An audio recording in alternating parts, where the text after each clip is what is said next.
Morning बच्चों, मैं Hemant Kumar Sharma, unique way class में आपका स्वागत है। हम next topic SS 10 class start करते हैं। हमने संसद पढ़ी थी। संसद में हमने देखा था लोकसभा और राज्यसभा को। आप लोग जानते हो कि संसद के 3 अंग होते हैं, लोकसभा, राज्यसभा और राष्ट्रपति। मैंने आपको लोकसभा और राज्यसभा मतलब 2 सदनों के बारे में बता चुका हूँ, उनका गठन कैसे होता है, कैसे कितने लोग हैं, कितना कार्यकाल होता है, अधिवेशन सब बता चुका हूँ आपको। अब हम पढ़ेंगे उनकी शक्तियां, एक एक करके हम दोनों सदनों के बारे में पढ़ेंगे, उनकी शक्तियों के बारे में। ठीक है, तो आज का हमारा जो टॉपिक है वो है लोकसभा की शक्तियां, अधिकार एवं कार्य, जिनको हमने अलग अलग पॉइंटों में डिवाइड किया है समझने के लिए। ठीक है, अब वो क्या है वो समझिए। पहला पॉइंट जो है वो है विधायी शक्ति। विधायी मतलब होता है कानून, कानून संबंधित। आपको जैसे पहले बताया था कि संसद जो है भारत की व्यवस्थापिका है, केंद्रीय व्यवस्थापिका, मतलब वो संस्था जो देश के लिए क्या करती है, कानून निर्माण करती है। तो संसद का जो काम है मेन वो क्या है, कानून बनाना। तो विधायी मतलब है विधि से, तो विधि मतलब क्या होता है, कानून। तो कानून निर्माण संबंधी जो शक्ति है उसके हम बारे में पहले पॉइंट में पढ़ेंगे। अब इसको पढ़ने से पहले हमें कुछ चीजें, आपको कुछ चीजें पता होनी चाहिए जो है, मैं समझाता हूँ क्या है। कि भारतीय संविधान के अंदर कुछ सूचियां दे रखी हैं, कुछ सूचियां हैं, टोटल पहले 3 थी अब 4 हैं। ठीक है, अब वो सूचियां क्या हैं, उनमें क्या होता है, उनके बारे में समझिए क्या है। देखो, पहली सूची जो है वो है संघ सूची। कौन सी है, संघ सूची। इसे केंद्र सूची भी कहते हैं। ठीक है, संघ सूची, केंद्र सूची, ठीक है, या सेंट्रल लिस्ट बोलते हैं इसको। अभी संघ सूची होती क्या है, संघ सूची वो सूची है जिसके अंदर कानून निर्माण की संपूर्ण शक्ति किसके पास होती है, संघ के पास। किसके पास होती है, संघ मतलब कि केंद्र। केंद्र मतलब यहां पर किसकी बात कर रहे हैं अपन, संसद की। कि भाई केंद्र के लिए कानून कौन बनाता है, संसद। तो केंद्र सूची में उन विषयों को रखा जाता है जिनके ऊपर कानून निर्माण करने की या उनमें संशोधन करने की सारी शक्ति किसको दे रखी है, केंद्र को दे रखी है। मतलब केंद्र की किसको, संसद को दे रखी है। तो ये केंद्र सूची। जैसे हम बात करें सेना, परमाणु हथियार, देश की सुरक्षा, ये सब किसके पास, वो सारे जो टॉपिक्स हैं, पैसा, रेलवे, वो सब किस में आते हैं, संघ सूची में आते हैं। और उनके ऊपर कानून बनाने का अधिकार किसका है, संसद का है। दूसरी सूची है वह है राज्य सूची।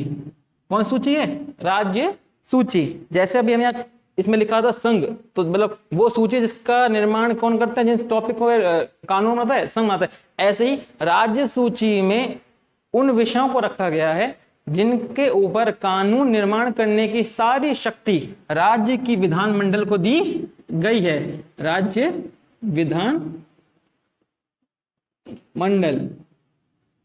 विधानमंडल को दी गई है और वो इन पे कानून निर्माण कर सकते हैं। जैसे टोल है, पुलिस है, इन जैसे विषयों पर कानून निर्माण या उनमें संशोधन करने की शक्ति किसको दी गई, राज्य की सरकारों को, राज्य विधानमंडलों को दी गई है। तीसरी है संवर्ती सूची। संवर्ती सूची सबसे ज्यादा सवाल जो पूछा जाता है उससे ज्यादा संवर्ती सूची होती क्या है, तो समझिए। देखो, इससे पहले हमने 2 सूचियां पढ़ी, संघ सूची और राज्य सूची। अब जो टॉपिक इन दोनों में नहीं आए, बाद में इनमें भैया कुछ दिक्कतें खड़ी होने लगी, तो उसके सारे टॉपिक किसमें डाल दिए, संवर्ती सूची में। तो संवर्ती सूची में उन विषयों को रखा गया है जिसके ऊपर कानून निर्माण का अधिकार दोनों के पास है।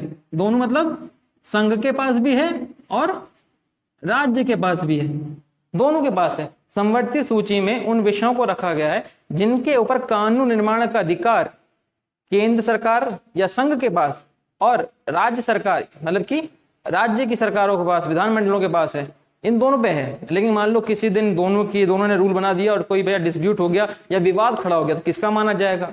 तो भैया भारत में केंद्र सरकार और राज्य सरकार में सबसे पावरफुल जो है आपको पता है केंद्र सरकार है। इसीलिए केंद्र के पास ज्यादा ताकत होने के कारण किसकी बात मानी जाएगी, केंद्र की मानी जाएगी। तो 2 ही पॉइंट याद रखने इसके अंदर संवर्ती सूची में। पहला तो ये कि संवर्ती सूची में आने वाले विषयों पर कानून निर्माण का अधिकार संघ और राज्य दोनों के पास होता है। लेकिन कभी अगर विवाद हो जाए कानून को लेकर, किसी टॉपिक के कानून को लेकर कभी विवाद हो जाए, तो भाई साहब मानी किसकी जाएगी, केंद्र की, संघ की। इसका एक एग्जांपल देता हूं आपको मैं।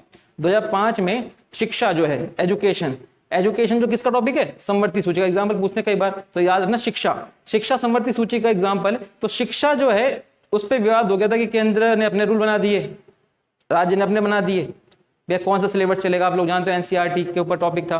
तो भैया केंद्र अपने बनाए, राज्य ने अपने बनाए, विवाद हुआ।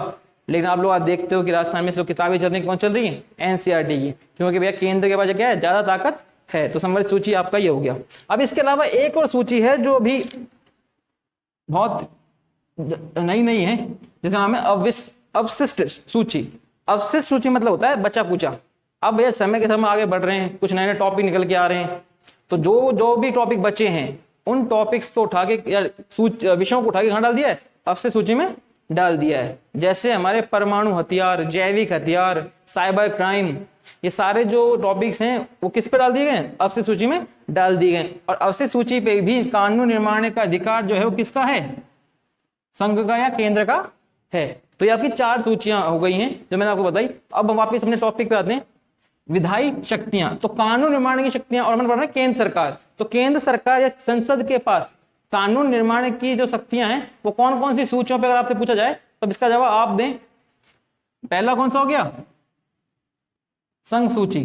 दूसरा कौन सा हो गया, संवर्ती सूची। और तीसरा कौन सा हो गया, अवशिष्ट सूची। तो इसमें पहला पॉइंट बनेगा कि संसद या लोकसभा, जो हम लोकसभा कार्य पढ़े तो हम संसद या लोकसभा बोल सकते हैं कि लोकसभा या संसद को केंद्र सूची, संवर्ती सूची और अवशिष्ट सूची, संघ सूची और केंद्र सूची भी बोलते हैं, अवशिष्ट सूची के विषयों पर कानून निर्माण का अधिकार दिया गया है। लोकसभा और राज्यसभा मिलकर दोनों क्या करते हैं, इन विषयों के ऊपर, इन सूचियों में आने वाले विषयों के ऊपर कानून बनाती है।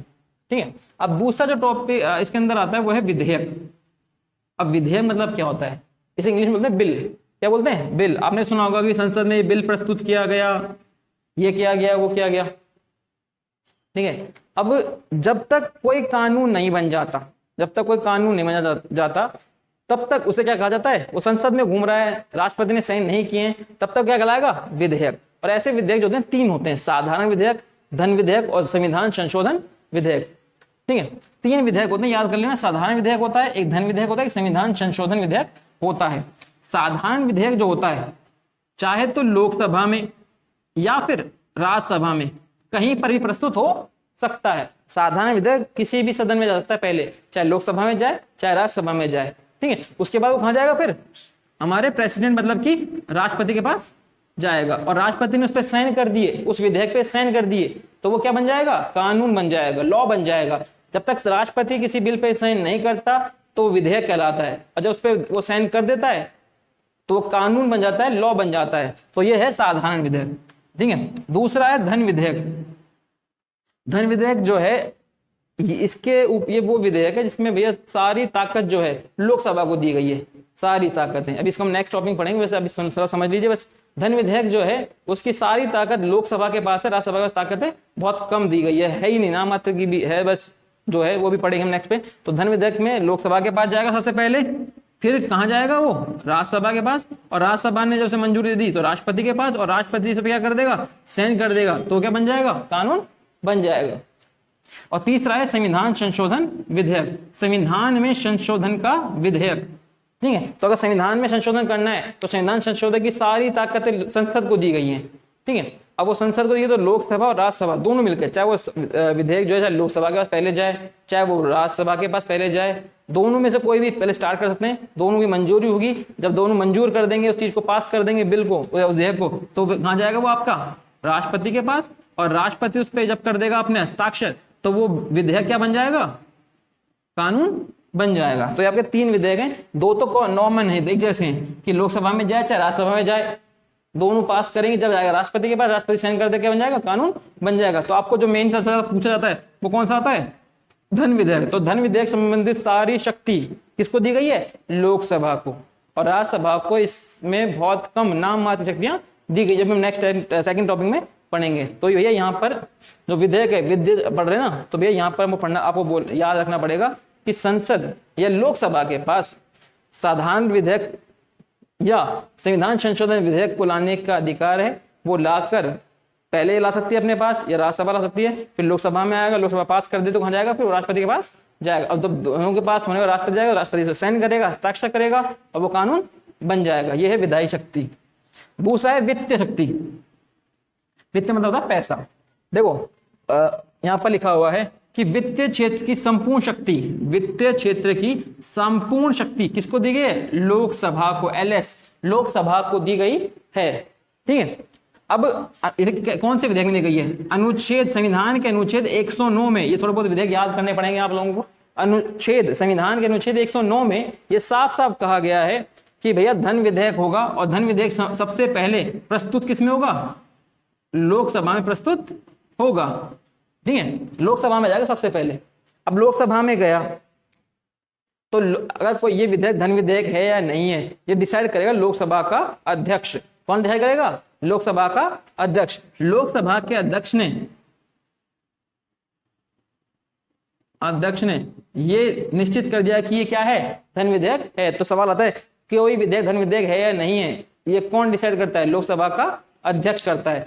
फिर ये परमिशन मांगेगा देश के अध्यक्ष से, राष्ट्रपति से कि भैया धन विधेयक आया है, क्या हम इस पर चर्चा कर सकते हैं? और राष्ट्रपति की परमिशन के बाद उस पर चर्चा स्टार्ट होगी लोकसभा के अंदर। और लोकसभा ने वो बिल मान लो पास कर दिया और भेज दिया कहां पर?